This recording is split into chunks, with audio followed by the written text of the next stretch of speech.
Hey guys, welcome back to CCL Biology, the channel for easy to understand biology lessons. If you're looking for help with general, AP, or college intro biology, this is the place for you. I am your friendly bio nerd. Thank you so much for tuning in to my channel. In this video, I'm going to be talking about acids and bases. So if you want a better understanding of acids and bases, then stay tuned.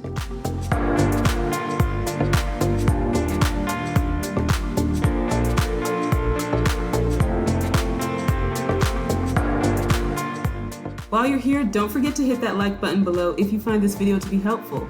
And if you want more easy to understand biology lessons, then be sure to subscribe to my channel and click the notification bell to be notified about new videos that go up every week. Okay, as I said, this video is about acids and bases.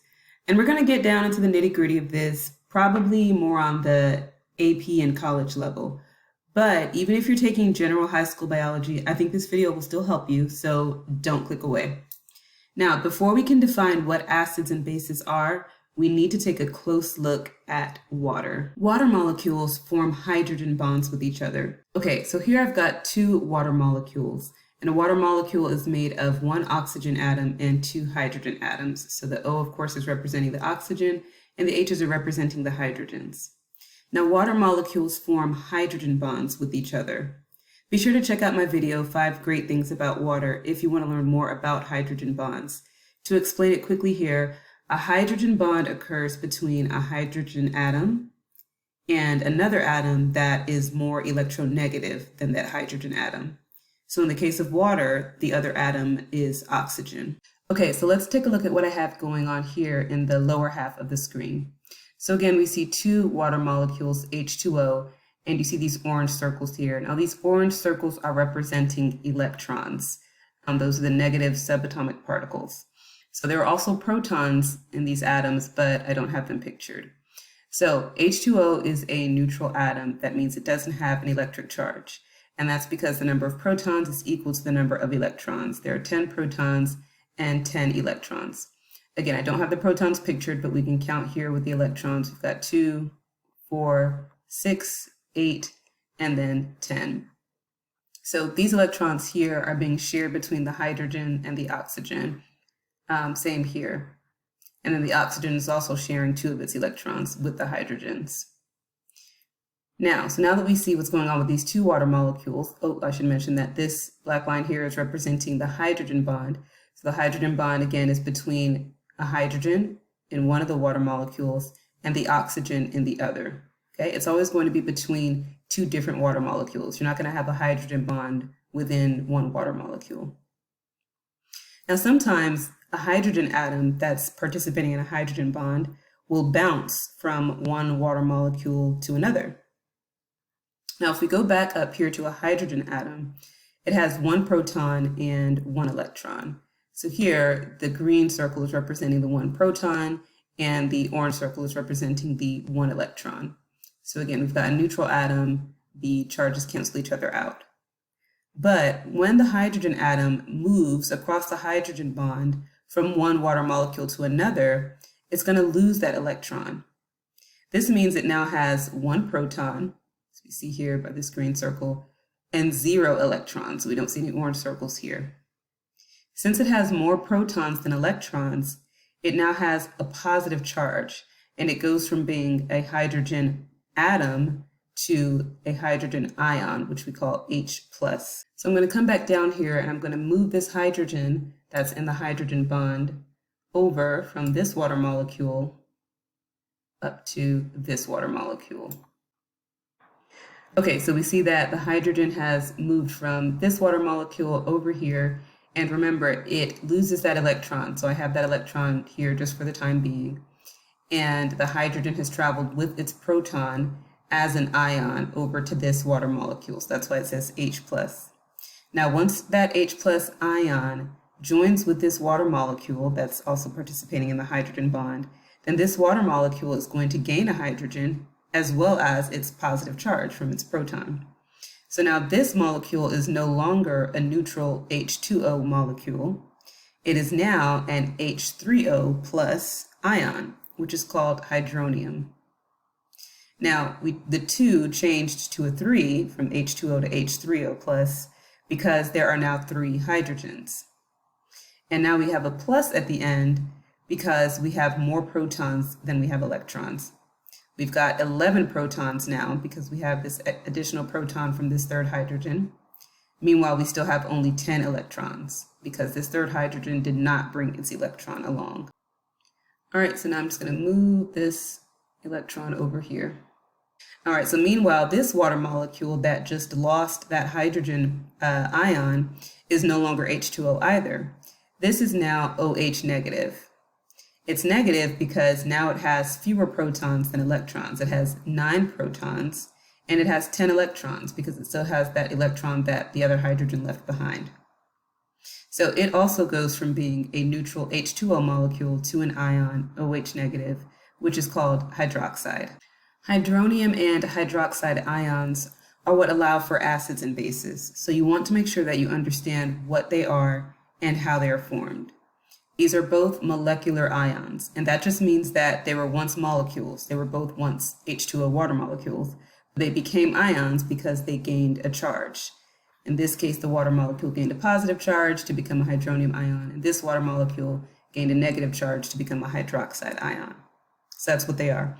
Now, how are they formed? Again, they're formed when a hydrogen ion, H+, travels across a hydrogen bond from one water molecule to another. Now, a lot of times, the H+ ion is also used to represent this H3O+, because it's the movement of H+ that creates H3O+. So if you see H+ written in a textbook, or if your teacher uses that, then they're probably just doing a shorthand version of this H3O+. Now, technically, they are 2 different ions, like we just talked about.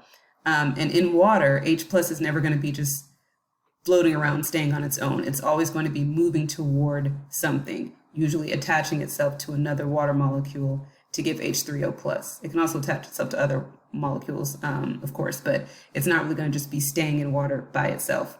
So sometimes if you'll see an illustration and you see like H+ in the water, then they really mean H3O+. Okay, if you're with me so far, then put a thumbs up in the comment section below. But if you're confused, have any questions, type those out in the comments and I will do my best to help you out. This movement of the hydrogen ion H+ from one water molecule to another is a reversible reaction. So that means that it's a reaction that can go in both directions. So that's why I have this arrow here with points at both ends. This is typically used when you're looking at a reversible chemical reaction. Just by the way, an irreversible chemical reaction will have an arrow going in just one direction. So this one is reversible. That means that just as that H+ ion left this water molecule and turned it into hydroxide and joined this water molecule to form hydronium, it can just as well leave this hydronium ion, turning it back into H2O, and rejoin this hydroxide ion, also taking it back to H2O. And it'll just go back and forth and back and forth, like that, until it reaches what's called equilibrium. Now, equilibrium means that a chemical reaction is going forwards and backwards at the same rate. So hydroxide ions and hydronium ions are being created at the same rate, at equal concentrations. I have to add that typically in any volume of water, this dissociation piece is a really rare occurrence. So the breaking apart of water into these hydrogen and hydroxide ions is pretty rare. Most of the water molecules in any amount of water are going to stay together. Only a teeny tiny itsy bitsy percentage will actually dissociate, the big fancy word for break apart. The concentration of hydroxide and hydrogen ions in pure water is 10 to the -7th molar. We're not going to go into the whole chemistry of figuring that out, but just know that that is a crazy small number. So here's just an example. I have this glass of water, and here we see the neutral H2O water molecules, okay, the majority. But I did just highlight the few. Here we've got some hydroxides. Notice that it has just the oxygen and 1 hydrogen, and a couple of hydroniums, okay, with the oxygen and 3 hydrogens. But the majority of the molecules in the water are going to stay together as H2O. Now, if this is so rare and we get just a little sliver of ions, then why do we care about them? Well, like I said earlier, these two highly reactive ions, hydroxide and hydronium, give us the starting points for acids and bases. Now, in pure water, you're going to have the same concentration of hydroxide ion as you have hydronium ion because it's going to reach equilibrium. But those concentrations can become unequal if certain solutes are added to the water. Those solutes are acids and bases. Now again, check out my water video to learn more about solutes. The link is down in the description box below. Okay, so now that we've looked at water and how it breaks apart into those hydronium and hydroxide ions, let's go ahead and define acids and bases. An acid is a substance that makes the concentration of hydrogen ions higher than the concentration of hydroxide ions in a solution. Some people would define an acid as a substance that increases the concentration of hydrogen ions, but I don't really like this definition, and I'll tell you why a little later. But to get back to this, so making the concentration of hydrogen ions higher than the concentration of hydroxide can happen in two ways. Either the acid can directly increase the concentration of hydrogen ions, or it can decrease the concentration of hydroxide ions, which would indirectly make the concentration of hydrogen ions higher than the concentration of hydroxide ions. You're probably going to get tired of hearing me say ions, ions, ions. But anyway, so when we have a solution with more hydrogen or H+ ions or hydronium ions than hydroxide ions, we have an acidic solution. A base is a substance that makes the concentration of hydrogen ions lower than the concentration of hydroxide ions in a solution.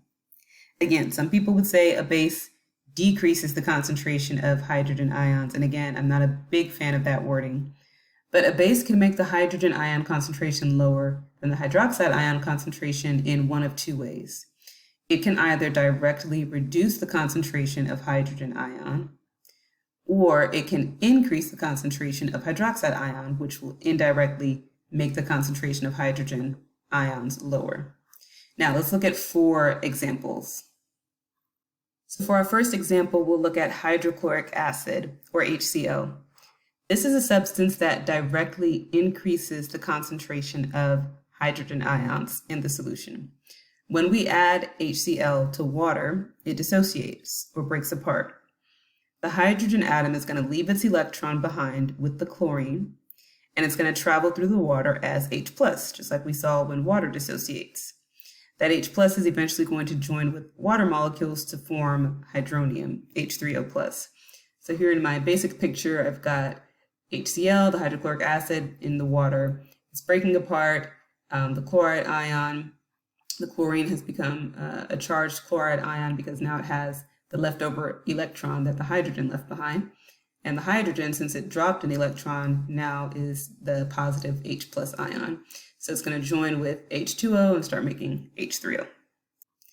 Now, the direct result of adding that HCl to the water, the first thing that happened was we got an increase in the concentration of hydrogen ions. Now, since the concentration of hydroxide ions is not changing, we're not increasing or decreasing it, but we're increasing the concentration of hydrogen ions, this of course is going to make that concentration of hydrogen ions in the water higher than the concentration of hydroxide ions in the water. So this will give us an acidic solution, and this makes HCl an acid, hydrochloric acid. Now this example does fit the common definition of increasing the concentration of hydrogen ions. And by the way, hydrochloric acid is called a strong acid because it breaks apart completely in water. The reaction happens in only one direction, as we can see by this arrow here, so it's irreversible. For our second example, let's look at the copper ion, Cu2+. Now this is an example of an acidic substance that's going to act in that second way. It's going to reduce the concentration of hydroxide ions. So here I've got my Cu2+, that's my copper ion. You see I'm adding it to the water. So once we add copper ion to the water, it's going to cause more water molecules to dissociate than was already happening before we added the copper. So we're going to get even more water molecules dissociating into hydrogen ions and hydroxide ions. Now the molecules are going to be dissociating and we're going to be getting equal concentrations of hydrogen ions and hydroxide ions. So at this point, we can't yet say that either ion's concentration is higher. We can't say, oh, the hydrogen concentration is higher or the hydroxide, because remember, the water's trying to reach equilibrium where it has equal concentrations. All right, so we haven't gotten one higher than the other yet. But once this copper hits the water, something else is going to happen. Those hydroxide ions that are dissociating from the water molecules or breaking apart from the water molecules are going to start looking around for something positive to bind with. Well, looky here, this copper ion is positive. So the two ions, the copper ion and the OH negative ion, are going to come together to form copper hydroxide. All right, so just to follow along in the picture here, again, we're adding copper ions into the water. So the water molecules have been dissociating, so we're getting hydronium ions, H3O+, and we're getting hydroxide ions, these OH negatives. Now these hydroxides start binding to the copper ions because the hydroxide ions are negative, the copper ions are positive, opposite charges attract. All right, so we see that binding here. Now, because the copper ions are now grabbing what were once free roaming hydroxide ions, the concentration of those free roaming hydroxide ions is, of course, decreasing. But notice we're not adding any hydrogen ions to the water. Okay, so the acid is not working by increasing or adding more hydrogen ions to the water. But because the concentration of hydroxide is decreasing as they're becoming copper hydroxide, the indirect result is that the concentration of hydrogen ions is, of course, now going to be higher. So the copper did act as an acid by making the concentration of hydrogen ions higher than the concentration of hydroxide ions, even though it did not directly increase the concentration of hydrogen ions. So that's why I don't really like saying that an acid is just something that increases the concentration of hydrogen ions.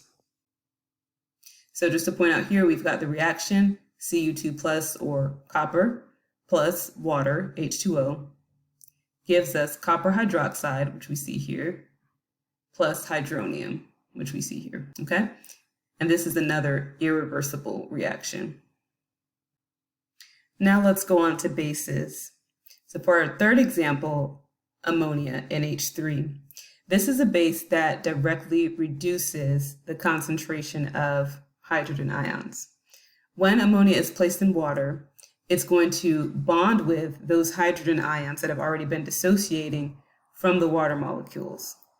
And when that happens, it's going to go from NH3 with 1 nitrogen and 3 hydrogen atoms to NH4 plus, 1 nitrogen, as we see here in the blue, bonded to now 4 hydrogen atoms, which we see in the gray.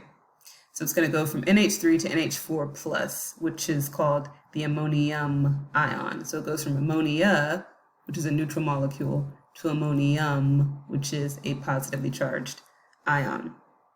Now, because this ammonia is decreasing the concentration of hydrogen ions in the solution by binding to those ions, ammonia is a base. Now notice the concentration of hydroxide ions didn't change. When those water molecules began dissociating, before we even put the ammonia in it, we were getting equal concentrations of hydrogen ions and hydroxide ions, remember?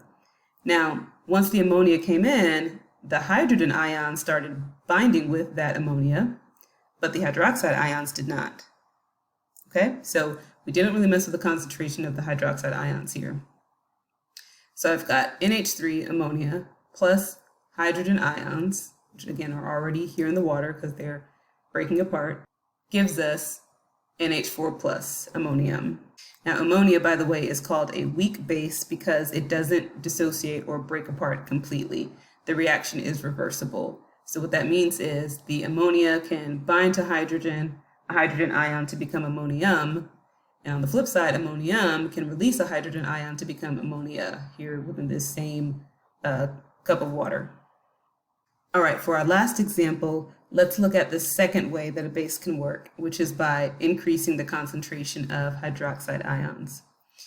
If we take sodium hydroxide, NaOH, and we place it in water, it's going to dissociate or break apart into sodium ions and hydroxide ions. So here in the picture, I've got the NaOH, place it in the water.